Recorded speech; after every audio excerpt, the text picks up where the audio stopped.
Thank you. So, Beverley, welcome to I Am Woman. I can't wait to hear your spin on how we create these defining stories in 2023 and what this storytelling is all about and how does it impact on us all and what are we all up to? You know, we getting it wrong? How can we get it right? So I'm going to hand over to you, Beverley. So over to you, Beverley. Can we give Beverley a sort of online virtual yay, here comes Beverley. So looking forward to hearing you, Beverley. Thank you. Thank you very much. And sorry about the beginning. I don't know what happened there, but tech just said, you know what? The background's here, but you're not. And well, I am now. Thank you. I thought you were going to ask some questions, Cheryl, actually. So shall I ask you a question? Yeah, I thought you had some questions to ask me. So I came with that thought in mind. Okay, lovely. So Beverley, if you can tell us, you know, why do you think storytelling is just so important and people's stories is so important? You know, what is it? What is that all about? The stories we tell ourselves. Stories have a positive and a negative. We can tell ourselves positive stories about how we're going to achieve something, but we also can tell ourselves stories about how we're not good enough or able to achieve something. And we do them as simply as putting our shoes on. One story in 5 minutes, another story the next minute. And it can be as simple as me saying, oh, why are you wearing that pink jumper today? Does pink suit you? Which would be an unkind thing to say, but you can make that story mean something. And you can decide that means, I don't like her. Pink is not for me. I don't look great in pink. And then take that story further. Does it mean I'm going to be a failure in my business? Yes, it means I'm going to be a failure in my business, doesn't it? It means I'm not going to be good enough at this. And so we can just run away with these stories. And so it's to be aware of the fact that every time, and we're running stories now, so it's not as if we stop. I'm running one, you're running, we're all doing it as we speak now. I was running my own when I couldn't get on here this morning. So it's being aware of the fact that stories run our lives, but being aware of which ones we allow to take over. Because if you decide that you're not good enough because somebody said something or you felt something or you saw something, you will live your life from that place and you'll extrapolate that story into other areas of your life and decide that, well, it means this and therefore I can't do this. Whereas if you decide the story is positive and I'm going to uplift my business by 20%, immediately when you're holding on to that story, okay, fine, what do I need to do? If this happens over here, what do I need to make happen there? So therefore, right away, you're working quite a different sort of way because in your mind, you're saying, my business is going to be uplifted by 20% this year. And it won't happen if I stay with the same thoughts I had last year, because how I got here is not how I'm going to get there. So it's a choice, and it's a choice what stories we hang on to. And people find it hard to understand. I say it's a choice. You choose to believe that story. If I told you all you're going to be successful today, some people say, she doesn't know what she's talking about, she doesn't know me. And others will say, of course I am. The woman who said she was going to uplift her business by 20%, the way she said it, I know she means it. I know she means it. And she's already thinking about, how am I going to do that? My business got me to this point, and I want it to go further. So she's already got her purpose in mind, and she knows that therefore, this is what I've got to do. The woman who said, I spent last year procrastinating, there was a story there, but she also knows that if she's going to move on, I have to let that story go. What we can spend too much time doing is exploring what stories mean. Sometimes they don't mean anything other than just a story. So we get into the analysis of the story, and all of a sudden we're paralyzed at what that analysis is, because in actual fact, I hate to say this, we're just making it up. If I didn't turn up today to this talk, the fact matter is I didn't turn up. But you could decide it meant more than me not turning up. It could mean I don't like you, I couldn't be bothered, and so on. The facts are the facts. I didn't turn up. And we can get caught up in the what's fact and not truth. Most of you, I think all of you have got clients. So you do sales calls, and I too have been privy to the sales call where the client says yes, and then the client decides no. And we can run a story as to what that means. The facts are this: the client said yes, the client said no. We can decide the client was afraid, the client was procrastinating, the client did this. No, the client changed their mind and said no. We might think it means something, but that's a whole other story we're creating. So that's one thing, we have to be aware of the stories that we're creating and aware of the ones that we're hanging on to and what we're making them mean. And if you're aware of the fact that every time, from the minute you wake up to the minute you go to bed, you're running stories, all of a sudden you can start to get a handle on it. They're like little thought processes, like little movies running in your head. And we have up to 7,000 odd stories a day, from what shall I put on today to shall I put my makeup on? Shall I wear this today? What should we have for tea? You can see where I'm going with this. We have so many stories. And so it's a case of which ones do I think I need to hang on to, which are important. The one about I procrastinated is important, but only to a point, because it builds an awareness of what I did. It is not a stick to beat me with. It's just an awareness I've had about how I ran my business last year or what I did last year. And this year I know that I don't want to do that again because it didn't get me the results that I wanted. I could decide that procrastination meant something else and run a whole other story about it. And 3 months from here, we're still no further forward. So it's a choice of what we make those stories mean. Can you tell us about cultural stories that perhaps we've grown up with from our Oh parents? gosh, yes. So when I was growing up, I was brought up in the valleys. So we had a whole load of stories that I didn't know were true or weren't true. Little stories like families like us don't have a car. Families like ours, the girls don't go to university. If you're a girl, you find a man who has a car to drive you places, then you don't have to learn how to drive. Good wives know how to make gravy, and they're measured by how clean their sheets are when they're blowing on the line. And there are all these loads and loads of stories, and you think, are these real or aren't they real? And how will I measure myself? Will they be against my parents' stories? Or, how do I create my own version of what a good wife is, or if I'm capable of going to university, or, what I can do? Gosh, those stories. And we're all still running them because they're the stories I can remember of growing up of nice girls don't put themselves forward.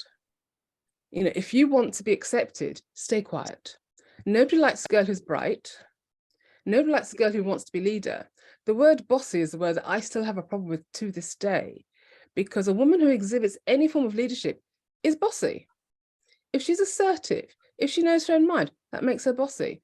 And when they're saying it's not as a positive, it's a negative. A man is ambitious, that's great. A woman is ambitious, bad. So we have all those little cultural things, and sometimes they're tiny, but they're still running. And I still meet women who say, I have an idea, but I won't speak up in the meeting. So they hope that somebody will spot something on their face that says, aha, let me ask Beverley that question. Because if I show up and say something, what will they think of me? And that leads me to this other thing about, we are so concerned with what people think of us or don't think of us. And so therefore, we run another set of stories about that. So, and I think it's worse now with social media, where we can see what people are doing or not doing. And so we start comparing ourselves and thinking, oh, but I'm not doing this, but she's doing that. And maybe I should be doing that, or maybe I shouldn't be doing this. So you can see how we are governed and run by stories. And I like the idea you saying about the fact that you had to learn, you didn't learn to drive. You found a man who could drive you. And a lot of women who still think that my purpose in life, I was put on this earth to serve men. My thoughts, my feelings, my ambitions are secondary to theirs. And it may not be as blatant as that, but interesting, if you check yourself, you sort of say, well, I would do this, but I need to see what someone else thinks. There is one thing to have a joint relationship. It's another one where you give up your entire being because you have to wait for them to say, yes, it's okay. So what was the biggest story that turned into a myth for you, Beverley? And how did you create a new story? Oh, gosh, I think the biggest story was that Black women aren't good enough to do anything. We're not credible, we're not taken seriously, and know your place. And unfortunately, I wasn't raised to know my place. I didn't know what that meant. And I always remember an argument I used to have with my dad, and he'd say to me, and I remember more than once, he said, "You always have to have the last word." And then I would say, "I don't." And then he would laugh, because that was me to a T. But I didn't get the story, but that was how I had this one thing at home and nothing professionally of know your place, know your place, know your place, know your place.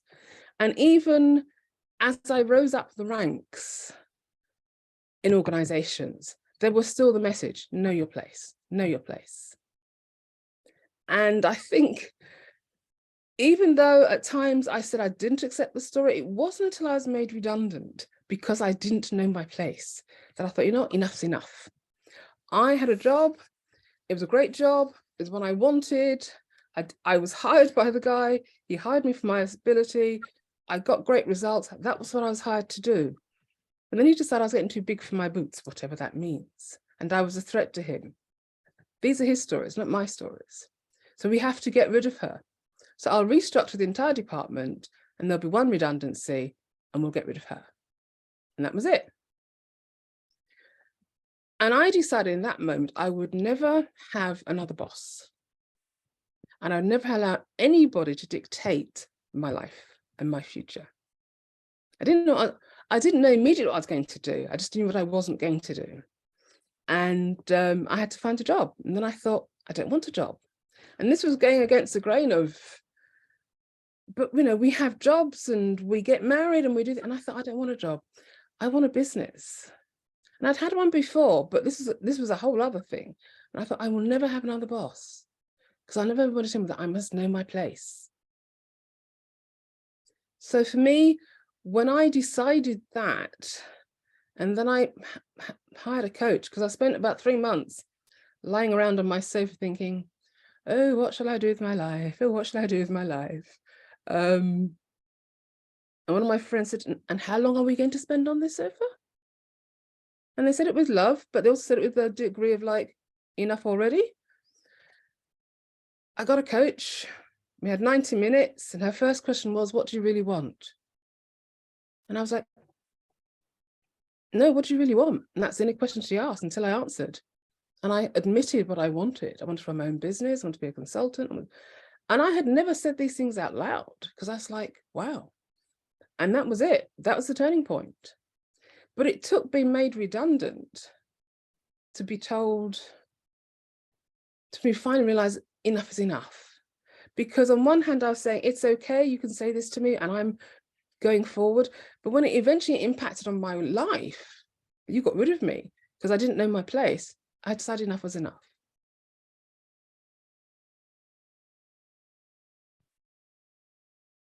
So how can women make that shift from feeling the old stories are running to feeling they are strong enough to develop these big, bold ambitions, and they have permission to do it?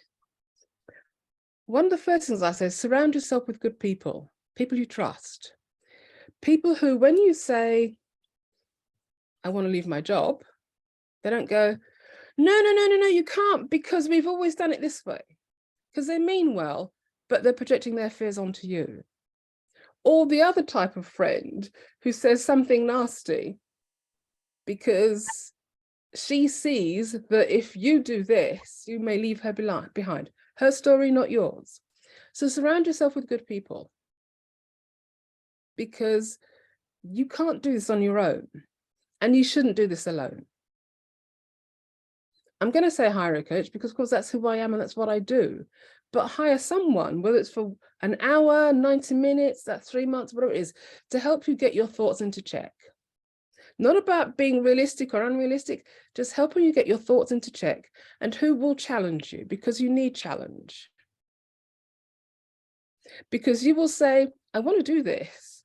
And I'll say, so what if this happens? Okay, I don't want to do it anymore. Because I need to challenge you to say, well, do you really want to do this? Are you saying it's because you think you should? Because some people have got dreams, but it's not their dreams. they're someone else's dreams. And they're running the story that I should do this. And they're still running the story, I should do this. And they don't want to do this. So get some good people around you. I would say get clear, whether a coach, with a friend, with somebody you trust. And then, this is the big one, take an action. It can be small, it can be big, but take an action. Because you won't know what you know until you do it. You can talk about it all you like, you can write great plans, stick the damn thing on the wall, all of that stuff is fantastic. However, until you take an action, you won't know. And that's the difference between the doers and the dreamers. You know people who are going to do stuff, who are going to do this, but they're still talking because they're afraid to take the one action. And it's not about, we're going to take this enormous action and leave their job. Maybe it's going to be about finding out what it would be like if I did this, finding out if I could do this on the side. Because not everybody has to leave their job and jump into it. Not everybody's like that. And I wouldn't say do that. But maybe you could do a side hustle.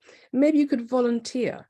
Maybe you could get a Richard book and read about it. I've heard people say, I want to run a business. Get a book out and read about it. Oh, I don't fancy it anymore. Fine. You saved yourself heartache.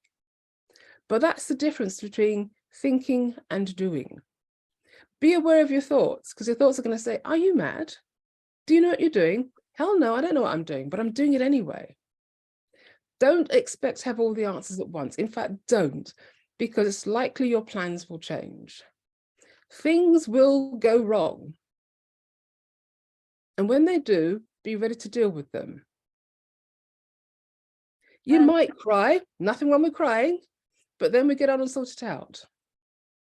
There is this myth of being the strong woman. I do this on my own. It's great in magazines and it's great on film. The reality is something completely different, which is back to this network of having people you can trust around you. You can say, guess what? This went wrong. And they say, you know what? Never mind. Get back out there, girl. We're with you. And that's what you want. And where do people go wrong, Beverley, from actually making their why a reality? You've said, I know you said take action, but what other things can they do, or what can they do within these actions that can get them going? Because people do almost paralyze themselves. I say until you feel ready, keep it small. I said it doesn't have to be huge. Okay, I want to start a business, but I'm still at work. I'm not saying next month, jack your job in and off you go. Some people do that, and that's their nature, and that's fine. Some people, hell no. If you want to frighten people, that's the quickest way to frighten somebody. So think about, what do I need to do? What would be a comfortable next step for me? Because if I was to ask you, you'd say, I don't know. And then I'd say, tell me. And you'd tell me, I do know. So what's your comfortable next step? Is it finding out about the business? Is it asking somebody else who's already done it? Is it reading a book? Is it watching a documentary? I know that you know the answer. So I could have 1,001 answers and they'd be all right. But what would be right for you to do next? Is it about getting a coach? Get a coach. Is it about talking to somebody you trust? Do that. What isn't okay, sit there in silence with your thoughts and answering yourself and being the person who asked the question, the person who answered the question. What if this goes wrong? Well, I'll do this. You really don't know. And that's what I'm saying. You really do have to do something. You really have to be vulnerable. It's not about, as I said, leaping out of a plane without a parachute. It's just a case of just checking it out and seeing what it feels like. Because the thing is, once you go forward, you can't go back. But you have to go forward to start. You have to test the water. You have to test yourself. And you can't find out just by sitting on the sidelines. I wish I could say it's easy, but it's not. You have to leave the thoughts behind and think, okay, I'm going to try this out. And maybe you tell one trusted friend and they say, go for it. We've all got at least one trusted friend. If you're lucky, you've got more than one. I have one trusted friend. And he will tell me the truth. He'll tell me to go for it. He'll also say to me, you're not pushing yourself enough. He'll tell me that too. He's never done the "Are you mad?" We've never had that conversation, but we have had the "I think it's great, but I think you're not pushing yourself enough." So you want one of those friends. And you want the same friend that when it goes wrong, you can say, "It went wrong. What do you think?" But you do have to do this. As I said, I'd like to say something else, but I can't. You do have to try this. And with the whole year stretched out in front of us, starting this new year, what useful stories do you think we could use in order to promote our success? I think hold on to the original story as to why you started. And I've mentioned the word why. So for the woman who said she wanted to uplift her business by 20%, and she started to outline why, hold on to that. If you feel comfortable with writing it down and reading about it, that's great. I would say, although it's a year, break it down into smaller bits, break it down into 90-day chunks, break it down into months, break it down into weeks. Because sometimes when you say a year, you can feel overwhelmed. And so therefore, then you don't start.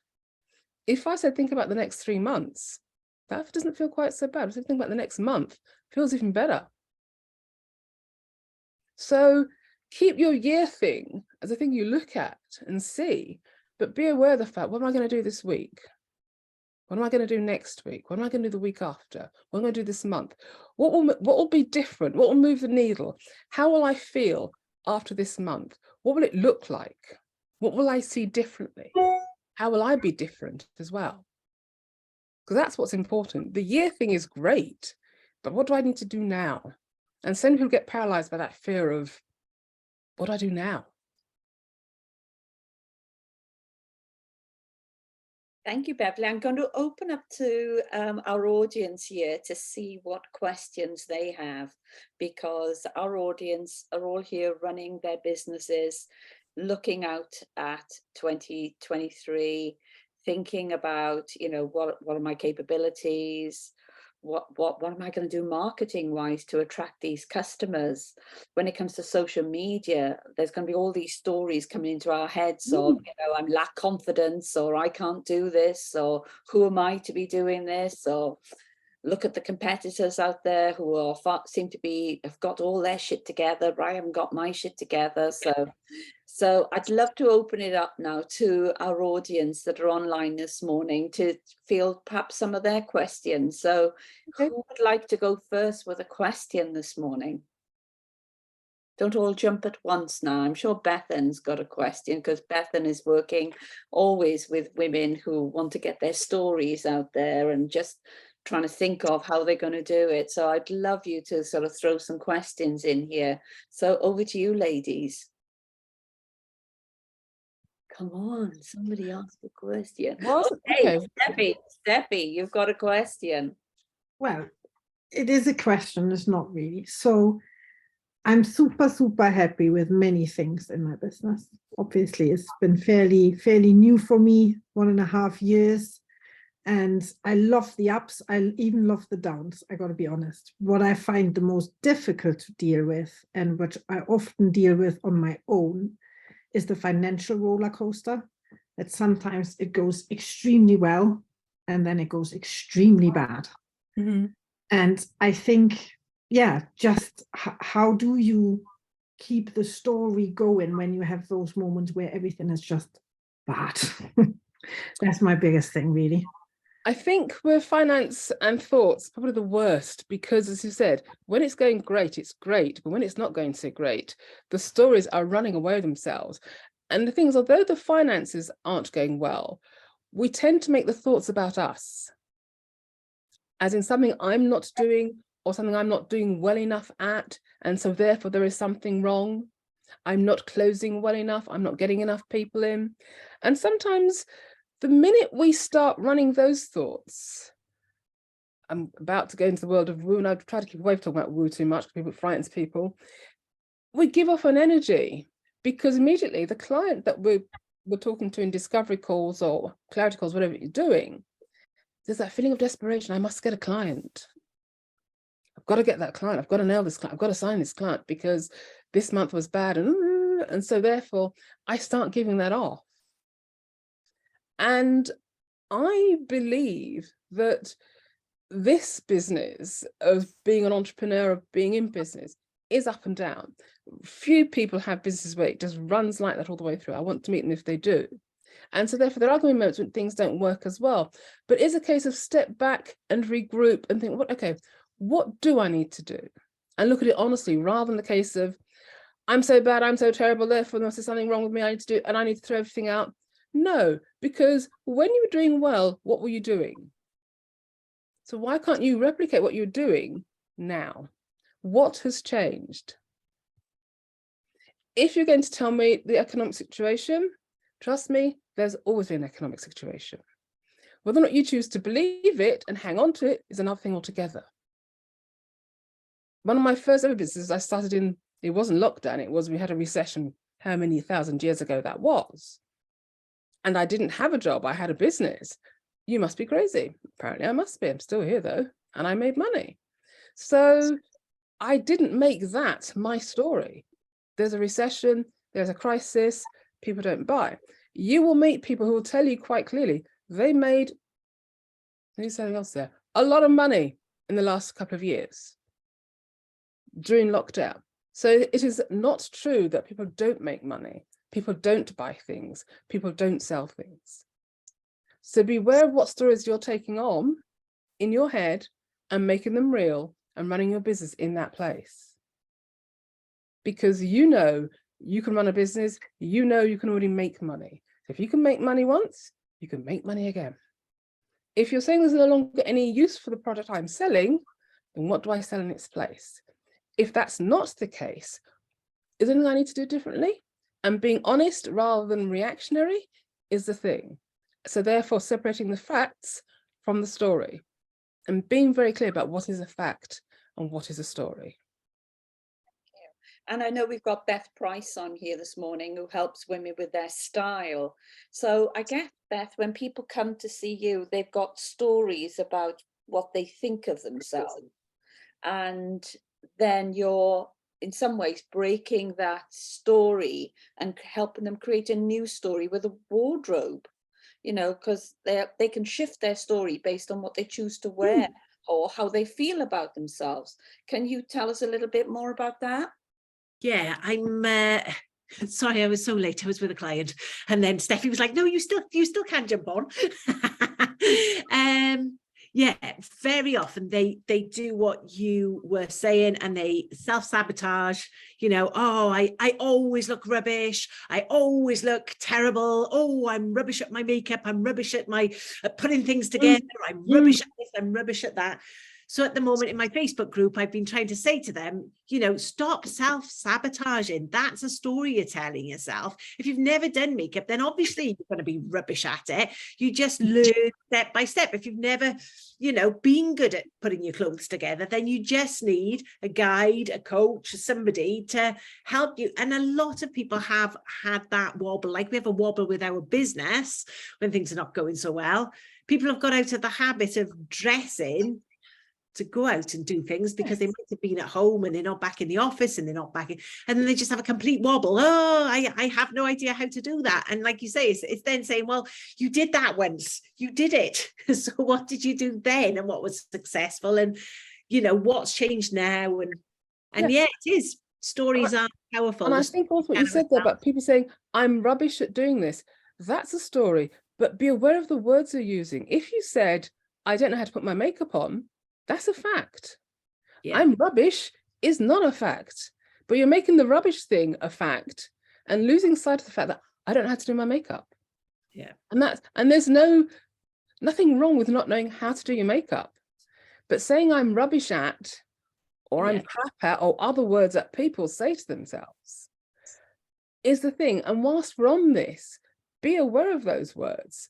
I say, if you wouldn't say that to your bestie, then please don't say it to yourself. Even in jest, choose a different word. It's a self-deprecation, isn't it? Yeah. And I think I've got that on one of my Instagram things somewhere. If you wouldn't say it to your friend, don't say it to yourself. So, you know, for me, I have to say to myself, I'm a silly Billy. It's a silly thing to say, but it's a kind way to say, something rather than I am and find something horrible to say. I'm a silly Billy. Nobody else hears me say this other than me, but I say that I'm a silly Billy. Oh, Beverley, you're a silly Billy, because I'm tempering my language. Just a quick, how about the language? So one of the challenges I've got is nurturing leadership while not kicking my own ego at the same time and realizing that someone might be better than me. So I'm trying to really push some of my senior management team. Any tips on language, words, expressions, any sort of go-to things that say, you know, this is the better approach? Give me context, because I'm trying to think. I'm thinking what's the. Give me context. Give me a particular thing. So my business has 4 people in a senior management team, all women, all brilliant. They tend to look to me for leadership, but when given the chance, they thrive. And I'm concerned that I am not giving them an environment to continue to thrive. I don't want them to hit that ceiling and go, okay, do I need to look somewhere else? Do I go to another company? Is Rachel that enough of a role model? So I need to keep moving that ceiling up, and I fear I may be restricting them. One of the things you said was that you give them an environment in which they can thrive. I think that's great, because that's what you want. And I think what you want to have a balance of is that you empower people to be the leader. We don't micromanage. We don't tell them what to do. However, if they hit a problem, I'm here for you. So therefore they can book time, or if you do supervision, which is a part of what you do, they can have those conversations, and they should be able to have any conversation with you. Yeah, I think they do. I think it's more my assumption of a limitation than it is theirs. And I think I need to create that conversation. And I'm nervous to have the conversation, because sometimes, you know, careful what you wish for, careful what you want to be told. Right. But also what I would say is then you have to model the same behavior for yourself.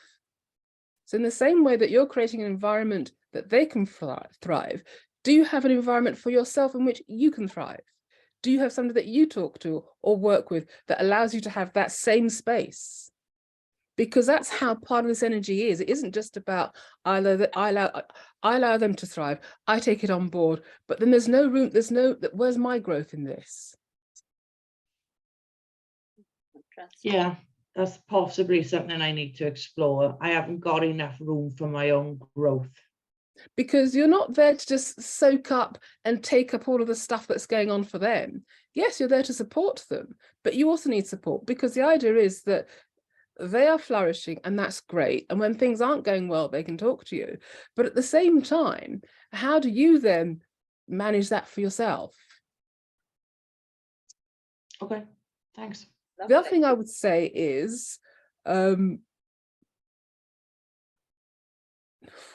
is there a vision for what you want to achieve with your organization, your business?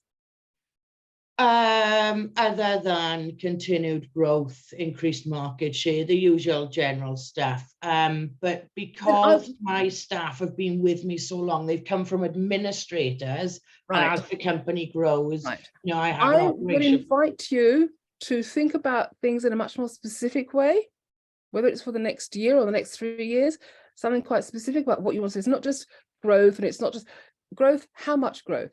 Are we talking 10%? Are we talking 50%? When we say growth, are we talking about money? Are we talking about people? Are we talking about clients? Growth means so many things. So therefore, I would invite you to think about what you mean by that, those words, and turn it into a vision. It hasn't got to be massively spectacular, but something. No, I've got all of that. Yeah. That you're ready to, and then they also buy into it as well. So it's not just you holding this vision; they're all holding the vision. Yeah. Because that then gives them something to work towards, because we're working towards this. Yeah, I think I need to identify the problem better, because we have all of those things. We have clear goals, clear targets on, you know, market share, on the type of clients, on the volume of business we wish to take on the profits, all of those things. I just don't want to do my senior staff any disservice or for all the years of investment I've put into them to ever lose that person. I want to make sure that they're in it for the next 5 years. Well, that's how you do that, by having this hearts and minds buy-in and involving them in that, so that therefore we, as opposed to you alone, are doing this. And also there's an opportunity for you to invite them to contribute to that vision. So it's not just you saying this is what we're going to do. They also have got some ideas that they bring to that as well. Yeah. In my previous life before as a coach, this was my bread and butter. So That's right. I also think that I spend so much time worrying about them, trying to make them better, but I need to throw it back on them that says, what is your contribution? And I know what it is, but unless they are targeted and defined and have to bring it to the table, maybe I'll include that as one of our core. and also that brings you back to the vision, because that's what they're working towards. So how, Yeah. you know, how are they and how are they not doing this? Sorry, I stole you for too long then, Cheryl. I do It's okay. apologize. It's No, fine. don't worry. I'm just going to bring this to a close. And but before I do, obviously, I want to thank Beverley for sharing her amazing skills and talents with us this morning. And I'd like you to share with Beverley what your light bulb of learning has been for you this morning. So you can share with her, you know, what shift you're likely to make based upon this morning's learning. So yeah, light bulbs of learning, ladies. So coming to you first, Kathy, your light bulb of learning from this morning. I put you all on mute, so you're all going to have to open up again. So Kathy, light bulb of learning. Oh, it was just it was lovely to like have permission of like Beverley when she said whatever the story was, it's in the past. It's whatever happened, right? The most important story is the one going forward, and that you have control over that. So thank you. Thank welcome. you. And to you, Steffi, your light bulb of learning.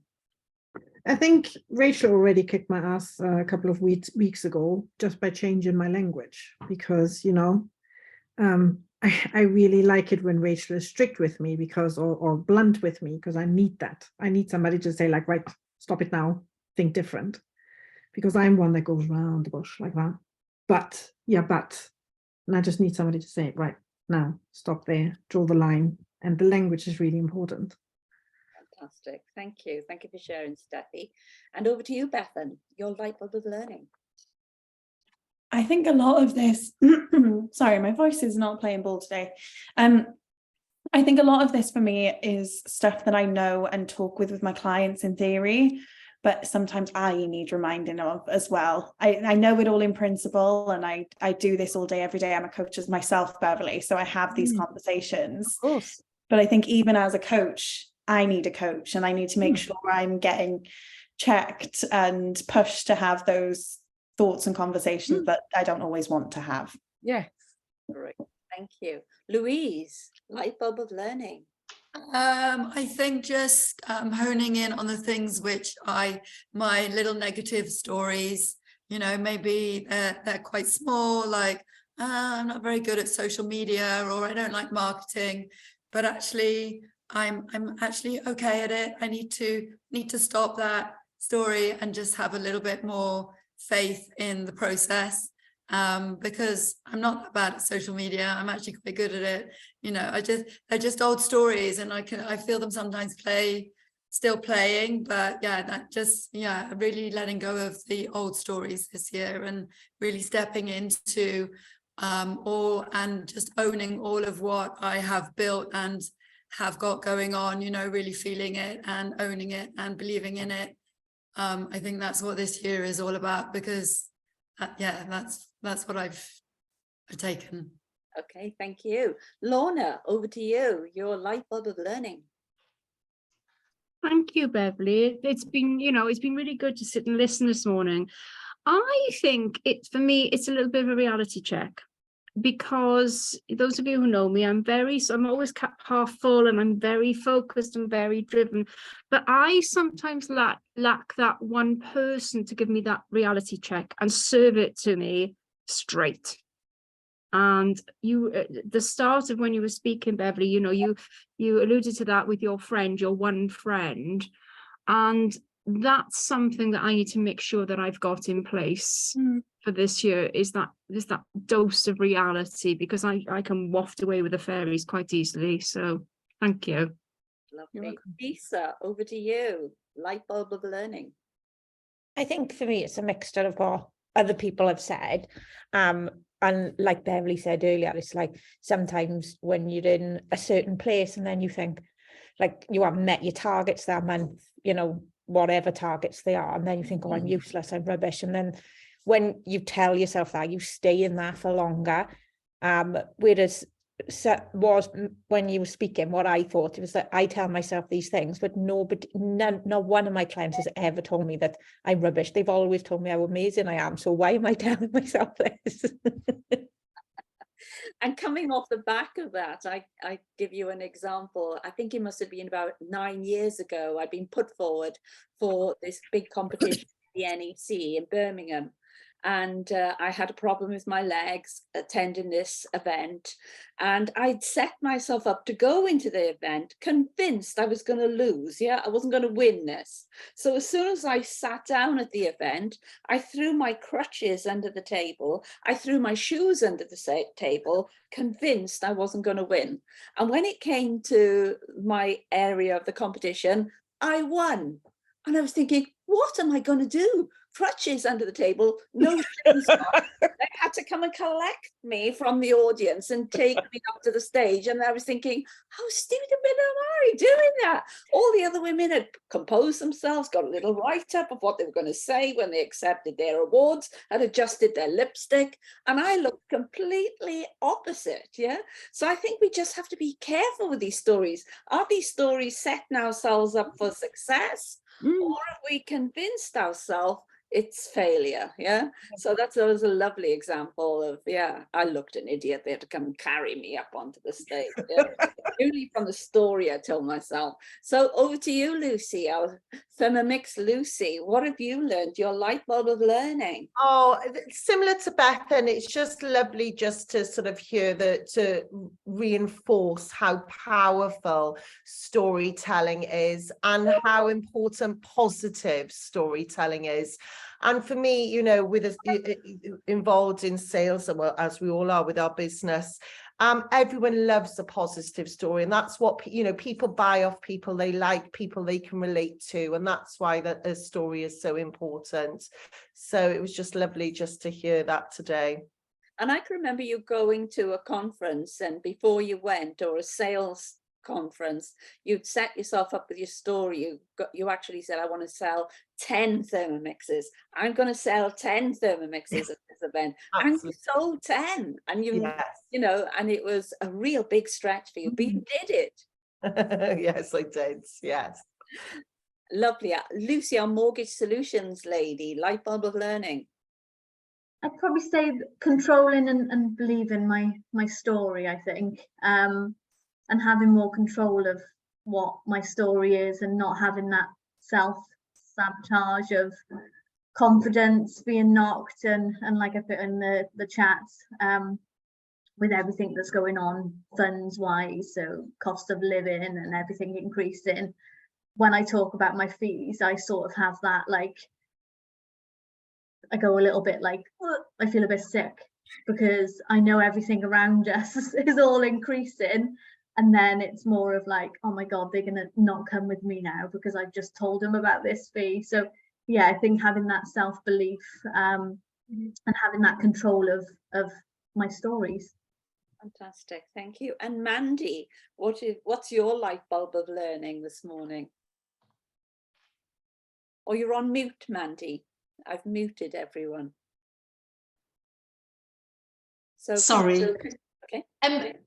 Beverley, just met you today as the rest of the ladies, and been inspired. So thank you. It's been really helpful.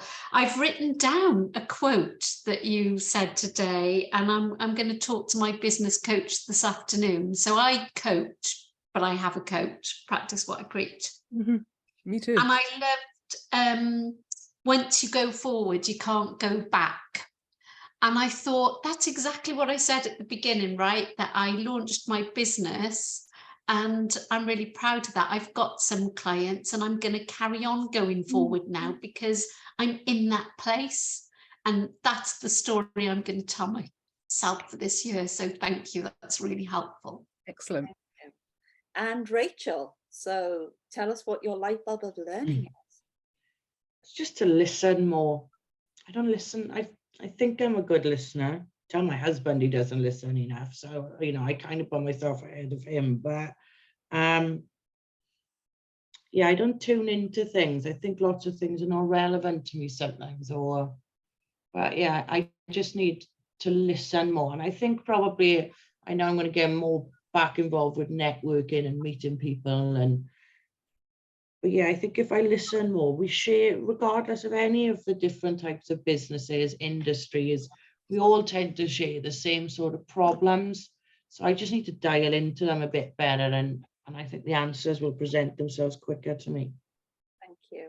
And Karen, light bulb of learning. I think for me, it was when you were talking about what's your comfortable next step.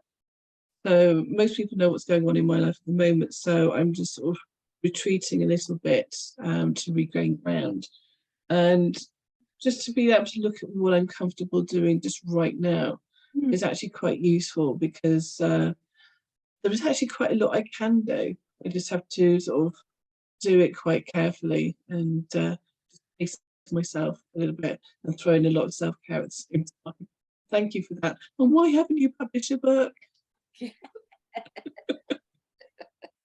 perhaps you can hook up after this. So Beth Price, your light bulb of learning.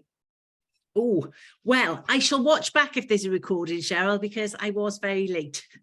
But I loved it when Beverley said, you don't have to do your whole year at once. You can do 3 months, because I am a terrible planner. I'm a doer. I crack on with things. Terrible at going. So now I am going, oh, it's the beginning of the year. I'm supposed to be planning. And then I'm just cracking on. So splitting things down into manageable chunks. That was a good reminder. And I like what Stephanie said, sort of brought up the subject of not panicking as well, because January doesn't start off. Usually everybody's sort of getting back to normal and they've overspent over Christmas. So then maybe not, you know, I'm not as booked as I was last year. Say that last week was, but you know, tax bill coming up and all the rest. So you can go into this panic. Oh, is this working kind of mode, but don't panic. Look at what's worked, carry on with what's worked. What can you improve? Blah, blah. Thanks, Beverley. Thank you, Beth. And over to you, Oksana, light bulb of learning. Hi, well, first of all, thank you so much, Beverley. That was such a great reminder, and it is actually something that I'm already doing, and I've started paying a lot more attention to it, the mindset, the limitations that we put on ourselves, you know, in everything. I think being aware of it in the first place is really, really important. For me, it's also being specific at the goals. I think that really is something that I'm working on right now. And surrounding yourself with right people. So I am putting things into action. Got myself a coach as well, which is really important because I also coach people. So that's been a big step, because for years I just kind of ignored that part and tried to do everything myself. But it isn't possible. You need the right people around you. So thank you for just reaffirming that again. Thank you. And Yvonne, your light bulb of learning. For me, it was about that thing you said about deciding your goal and then taking action. It's about don't think, do. And you can actually then sort of live the story. And for me, it's important to have that accountability buddy. I do have an accountability buddy that will tell me what I need to do or what's going well. And I do the same for her. And it's really important to do that, because she really did help me stop faffing last year and help me to focus. Well done. Has everyone contributed? Lisa, have you contributed as well? Yeah, fantastic. So thank you very much, Beverley. Really. Cheryl, before you went, can I just say one thing I wanted to say? Comparison. Resist the temptation to compare what you're doing with what somebody else is doing, because often we can get caught up in that too, that they're the same as us or they're not the same as us, they're further ahead than us, and all of a sudden that's another story we start creating, that You were doing fine until you looked at their Facebook or their LinkedIn or whatever it was, and off you went with some stories. So you can see them, but just don't compare yourself to them. You are you, slay in your lane. So that's my last thing. Thank you very much, Beverley. Really did appreciate you joining us and sharing your talent with us. Thank you so much. And thank you, Mandy, for jumping online, because this is the first experience you've had of our I Am Woman Hour. I just would like to tell you about next week. We have a lovely lady joining us. Her name is Karen Roberts, and she's going to be sharing with us how to podcast, but she's going to concentrate more with helping us how to be interviewed as well as interview other people. So she's got some great talents to share with us as well. So same time, same place next week, and I look forward to catching up with all of you in the meantime. So have a great week, and thank you again, Beverley. We're all going to give you an applause online, so thank you so much. Thank you very much. Look forward to catching up with you. Thank you, everyone. I hope you're going to grab the chat that's there and start making some really great connections with one another. So have a great week ahead, and look forward to seeing you next week. Cheerio, everyone. Bye-bye. Have a great week. Bye. Bye-bye.